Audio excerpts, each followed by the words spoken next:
They said the devil had come to Salem. At first, it was only whispers, a few children falling ill, strange fits and violent tremors shaking their bodies. But soon the whispers became screams, and the screams became accusations. By the summer of 1692, the tiny Puritan village of Salem, Massachusetts, would be drenched in fear, neighbors turning against neighbors, families destroyed, and 19 innocents executed in the name of God. This is not just a story. It happened. And to this day, some say the ground in Salem has never forgotten the cries of the accused. If you listen closely at night, you can still hear them. It began in the winter of 1692, in the home of Reverend Samuel Parris.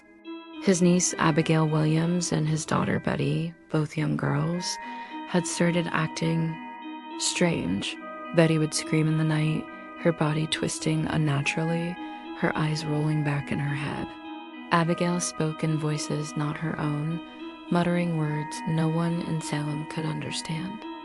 The townsfolk whispered about demons, but Salem was a place where God's shadow loomed large.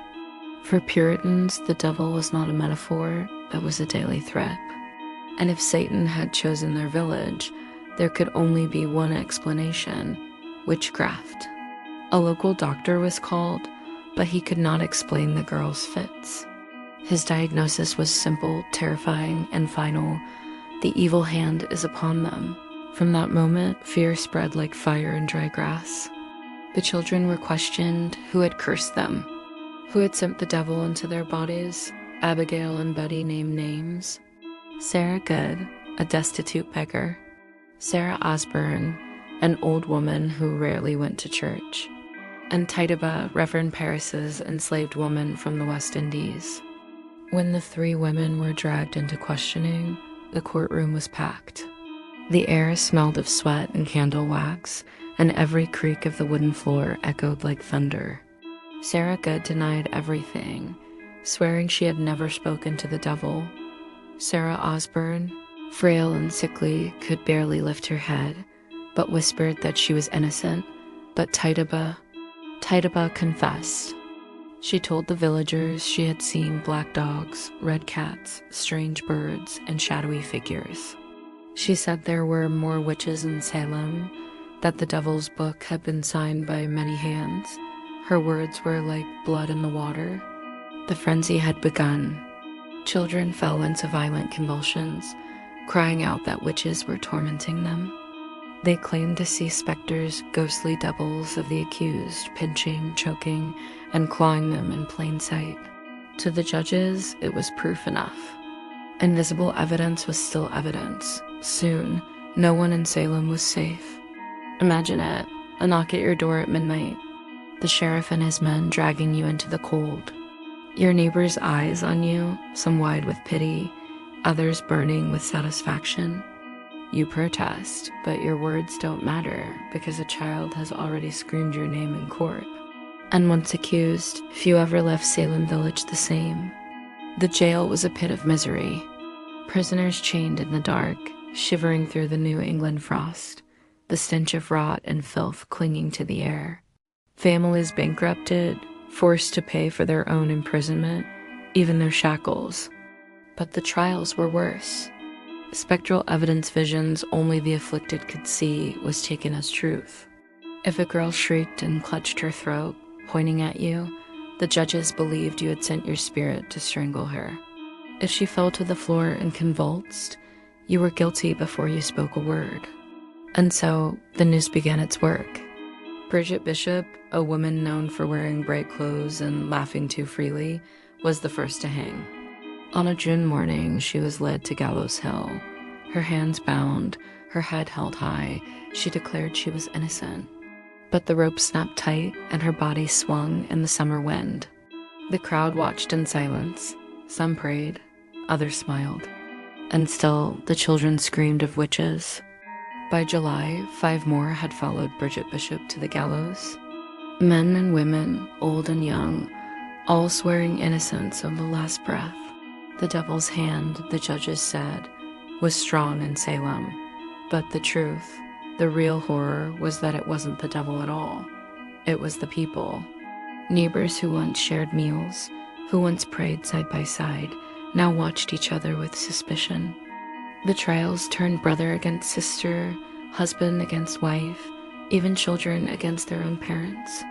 And through it all, the sound of hammering echoed across the village, building more gallows, preparing for the next execution. The summer heat grew heavier, the fear grew sharper, and Salem would soon descend even deeper into madness, where no one, not even the most respected citizen, was safe from the rope. Because the devil, they said, walked among them.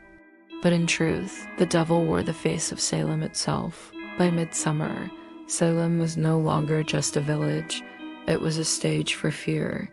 Every corner of the town echoed with whispers. Who would be accused next? Who had already whispered the devil's name? People stopped looking each other in the eyes, afraid a single glance might be twisted into evidence of witchcraft. Even prayers felt dangerous, because what if someone thought your words sounded strange, or your eyes lingered too long on the floor? The fear was alive, breathing, feeding on the people. On July 19th, 5 women were led to the gallows. Sarah Good, gaunt and hollow-eyed, spat curses at the men who bound her hands. She swore that God would judge them for their lies. The rope creaked, and her body fell still. A child in the crowd screamed that Sarah's specter flew above them, even as her corpse dangled. The judges nodded proof that the devil's hand reached beyond death. The people believed it. Among the condemned was Rebecca Nurse, a 71-year-old grandmother. Pious, gentle, respected. For decades, she had been a beacon of faith in Salem, yet even she was dragged to the gallows, accused by her neighbors of specters that pinched them in the night. As the rope tightened around her neck, Rebecca whispered, "Lord, forgive them. They know not what they do." Then the world went silent. If Salem could kill its grandmother who was safe, the panic spread beyond the village, reaching Ipswich, Andover, even Boston. Each new accusation fueled the fire. Anyone with land, money, or enemies risked the rope. Cattle wandered fields untended, crops withered. Salem, once so strict and orderly, was unraveling. Inside the meeting house, the trials grew darker. Witnesses swore they saw shadows lurking beside the accused. The afflicted girls fell to the ground in convulsions, shrieking that invisible hands clawed at them.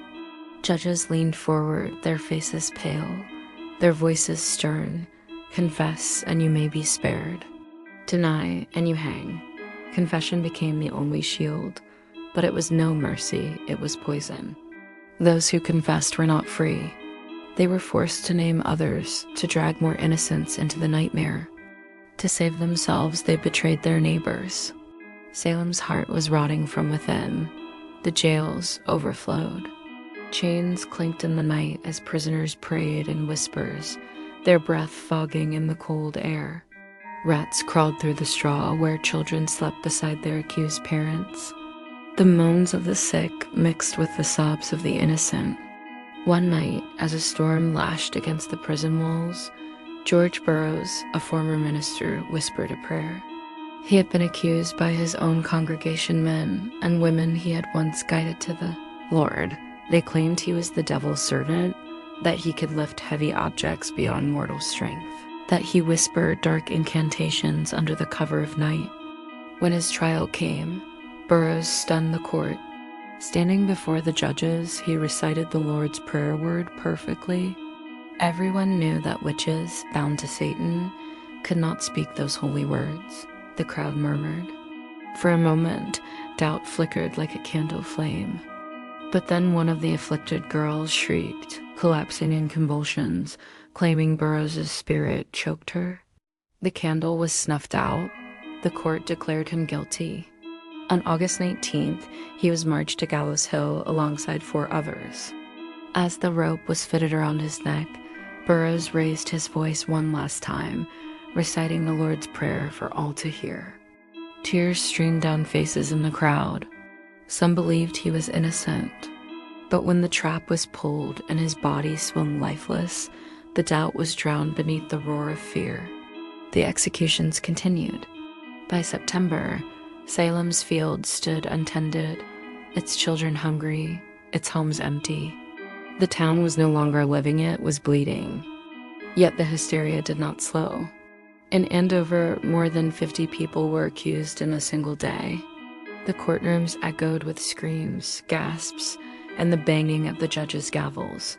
There was one man, however, who would not give the court what it wanted. Giles Corey, an elderly farmer, was accused after his wife Martha was imprisoned for witchcraft. Giles was stubborn, hard as the land he tilled. He refused to enter a plea because he knew that whether he said guilty or innocent, the court would find a way to hang him. By law, without a plea, he could not be tried. But the court had its own weapon. They took Giles to an open field, stripped him, and laid him on the ground. A wooden board was placed on his chest. Then stones were piled upon him, one by one. Each time he refused to speak, more weight was added. His ribs cracked, his lungs struggled for air. Witnesses swore that with his dying breath, Giles Corey cried out, not for mercy, but for more weight. He died there in the dirt, crushed beneath the stones of Salem's madness. His land, by law, could not be seized. His silence had saved it for his children. But his death was a curse on the village. Even the judges looked away from his mangled body, their faces ashen. For the first time, doubt began to whisper through Salem's hysteria. Yet the executions were not over. The gallows still waited. And Salem was not done bleeding. Autumn settled over Salem, but the cool winds did nothing to ease the fever gripping the village. Instead of calming, the trials grew even more frenzied, more desperate, as if the devil himself was tightening his grip. The meeting house, with its rough wooden benches and flickering candles, became a theater of horror. Each trial was the same. The accused dragged in chains, gaunt from prison, their eyes hollow from sleepless nights. Across the room, the afflicted girls sat together, trembling and wailing, as though the devil whispered in their ears. When an accused spoke, the girls collapsed. When a hand was raised, they screamed that spectral claws raked across their skin. And the judges believed every cry, every gasp, every fit of convulsions. The afflicted were children, after all. Who could doubt the innocence of children? It was madness, yet to Salem, it was proof. By September, the gallows creaked almost weekly. 8 more hanged, their bodies twisting in the wind.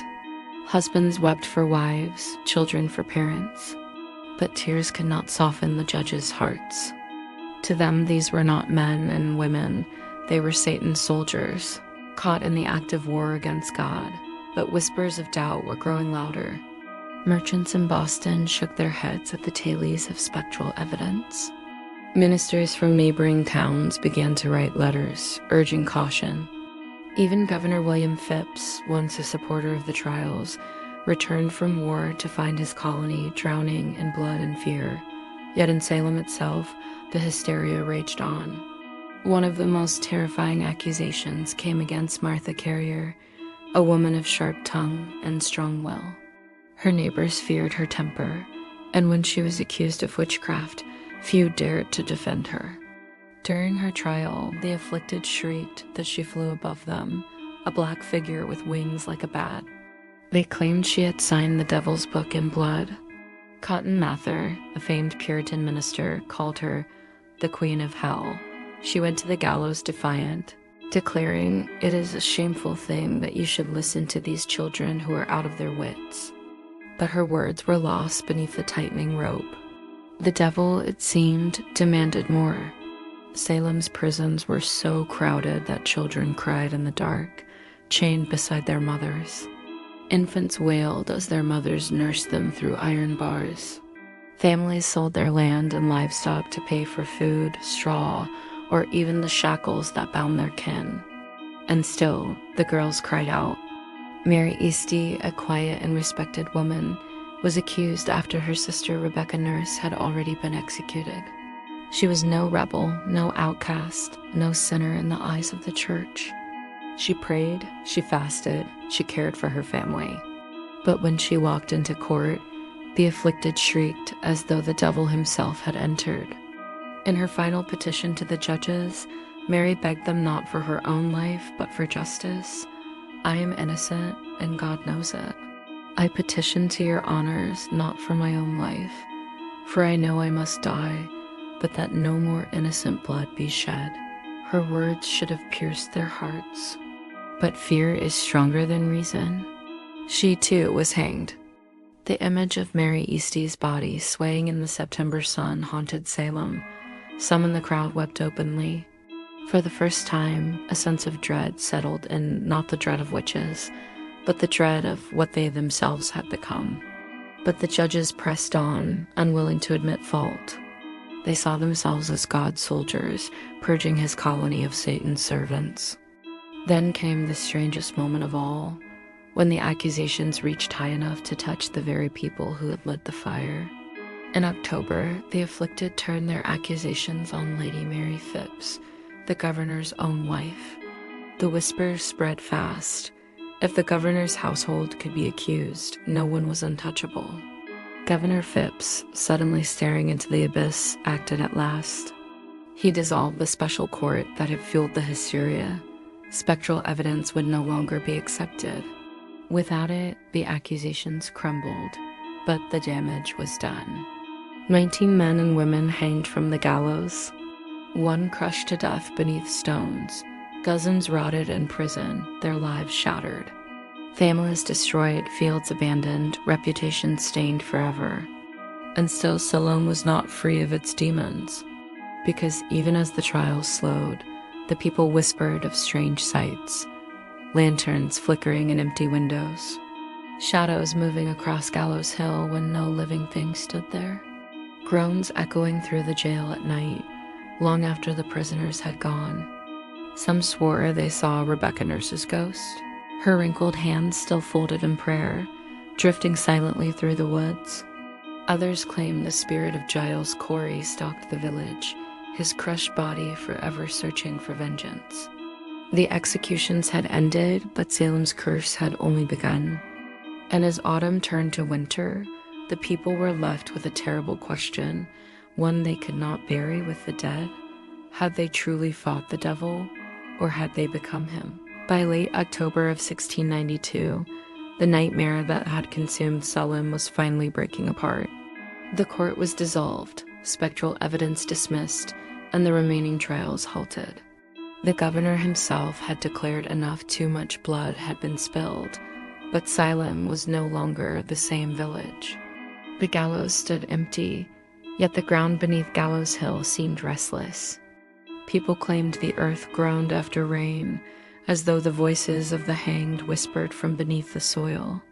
Farmers avoided the spot, their horses refusing to tread near it. Children dared each other to climb the hill at night, but few returned without trembling eyes and pale faces. The survivors of the trials were not free of torment either. Those who confessed to witchcraft lived in shame, branded as servants of Satan, even though their words had been forced by fear. Those who refused to confess have left widows, orphans, and broken families behind. No home was untouched. No family whole. Salem itself had been gutted. The ministers preached repentance, but the people were haunted by guilt. In the meeting house, the benches where the accused had sat seemed colder, the air heavier. Some swore they heard faint scratching beneath the floorboards during sermons, as if the dead clawed their way back up to demand justice. Years passed, but the scars remained. Rebecca Nurse's family built her a quiet grave, but mourners whispered that her spirit walked the edge of her property, still searching for the children who had accused her. At night, passers-by claimed to see a pale figure swaying as though a rope hung from the sky, her lips moving in silent prayer. And then there was Giles Corey. Legends grew that his ghost appeared before great misfortune struck Salem.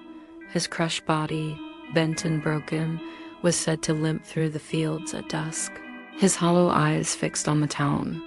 Farmers claimed that cattle scattered when they saw him, and that barns collapsed after his shadow passed.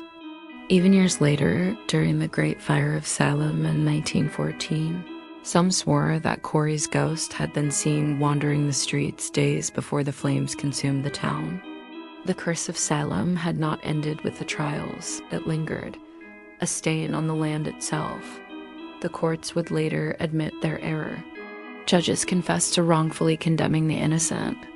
Families were paid compensation, a hollow attempt to erase the horror of what had happened. But no amount of silver could silence the ghosts.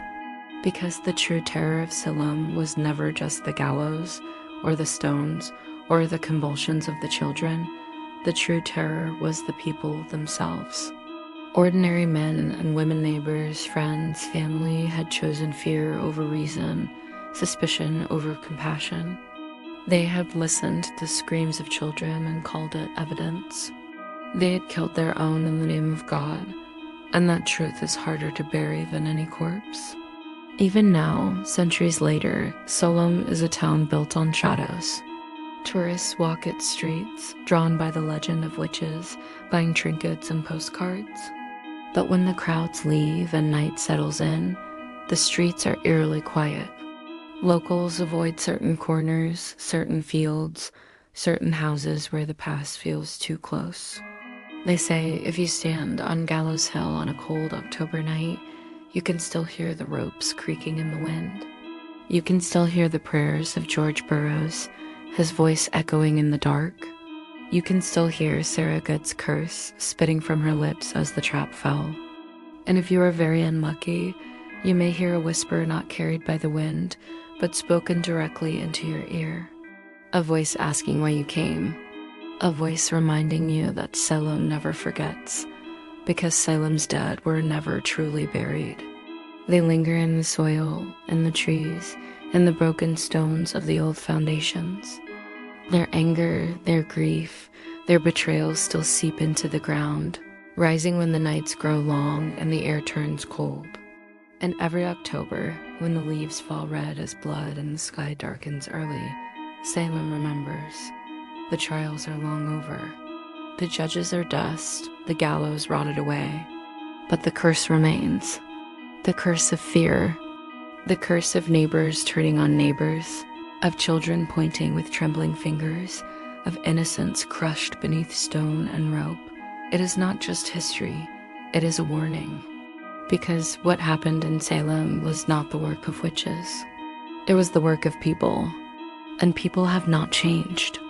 So the next time you hear a knock at your door on a cold night, the next time you feel the weight of eyes watching you from the dark, remember Salem, remember the cries of the innocent, remember the curse that never died, and ask yourself, if the witch trials came again in your town, on your street, would you be the accuser or the accused?